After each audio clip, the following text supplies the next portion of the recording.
Get up there. Up. Sit. Puppies will do some things. It's almost predictable that they'll do certain things. And one of the things that puppies do, besides chew, is that they don't want to walk on the leash. And if it's a real young puppy, like 7, 8, 9 weeks old, have the dog drag the leash and that'll help. But some puppies, remember that a dog like this is a subspecies of the wolf.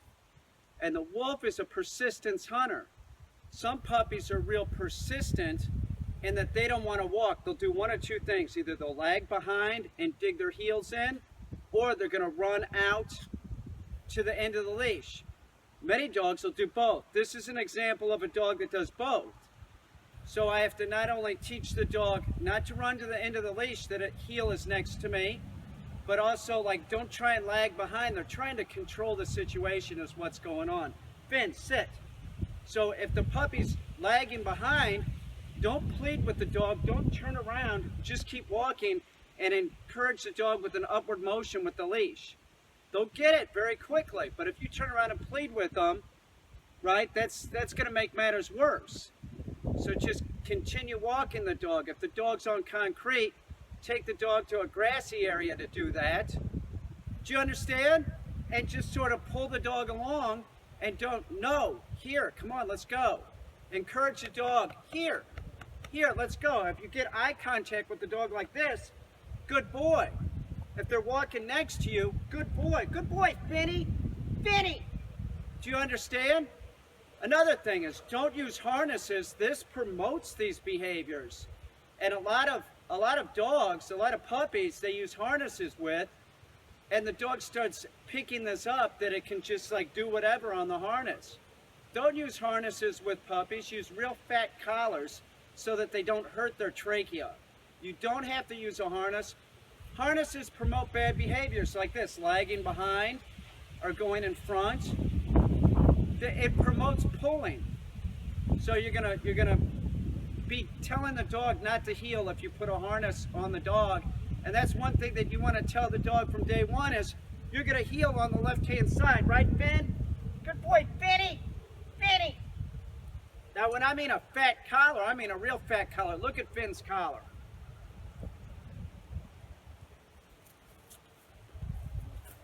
See how fat his collar is?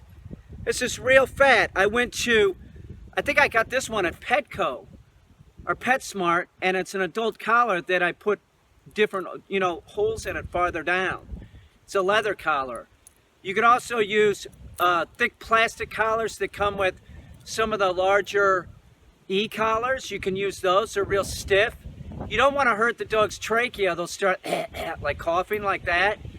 They'll make that sound. Don't do that. Don't hurt the dog's trachea, but use a big fat collar and that won't happen. Boy, he's been growing like crazy. This collar I'm going to have to move up. Finny! Look at Finn. Yeah, I'm Finn. I'm fucking awesome looking. Look at me. I'm Finn. So say Finn was lagging behind, right? It would be a motion like this, right? And just get the dog walking with you. If the dog is next to you and walking, especially if he's trying to make eye contact with you like this, good boy.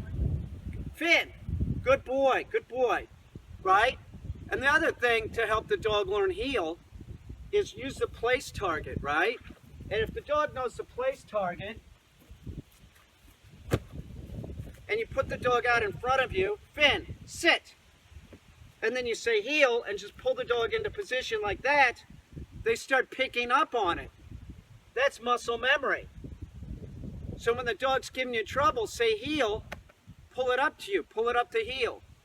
I hope this makes sense. This is such a common thing all puppies sort of do in varying degrees. So don't let the dog lag behind. Whatever you do, the most important thing that you should not do with your puppy is if it digs its heels in like that and doesn't want to walk, don't pick it up. Don't pick up the puppy when it does this. A Shiba that I trained tried this with a dog walker, and the dog walker picked it up, and then they started having Miko. They started having trouble with the dog because the dog was like, oh, like if I just dig my heels in, the human will work for me. Don't ever pick up a dog that does that. Just encourage it to come on. Now, Miko does not do that with the owners. Or Miko tried it with the owners, but we had a session. I said, just bring the dog on and the dog will stop doing this. Send the correct message to your dog. Heel. Up. Sit. No, Finn.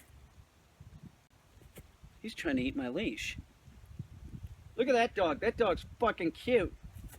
Sit. Here. Ah, Finny!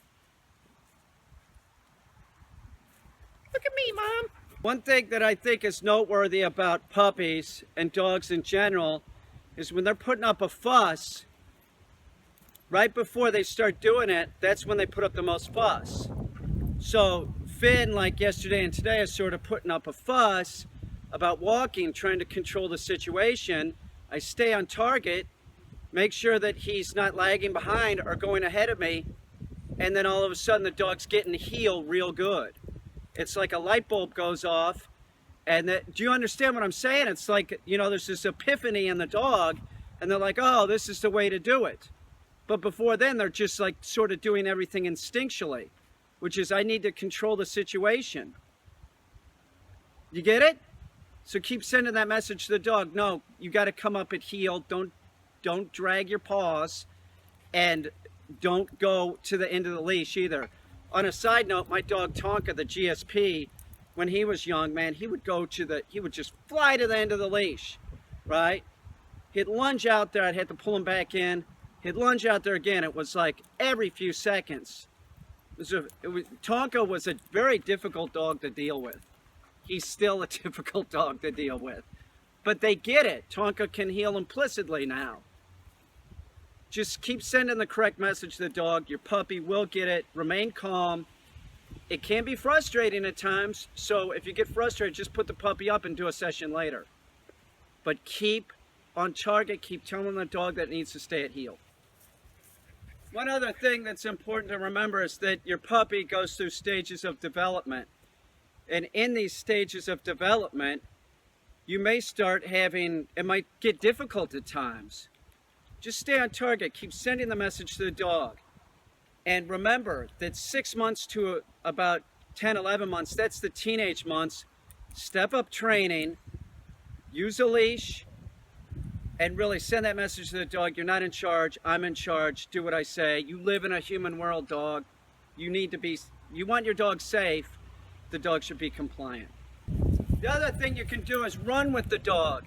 A lot of times the dogs want to run with the dog. I'm not real good at running. I got a bad hip, but that can help too. Just keep making sure that the dog doesn't try and dig its heels in. You can try all kinds of stuff. Like you can, if it digs its heels in, make a noise like woo, woo, woo, woo, woo, woo, woo, and then run and see if you can get the dog moving that way. But don't pick up the dog that doesn't want to walk. All this subsides if you stay on target. If you don't, Finn, no. If you don't, and you continue the dog, the dog will be doing it as an adult, and then you'll be contacting somebody like me, or more than likely, you'll say that the dog is stupid and take it to an animal shelter. 4 million dogs are dying every year for absolutely no reason. No training or improper training is the reason that they're dying. So stop these behaviors when they're puppies, and when they're adults, it's a lot easier.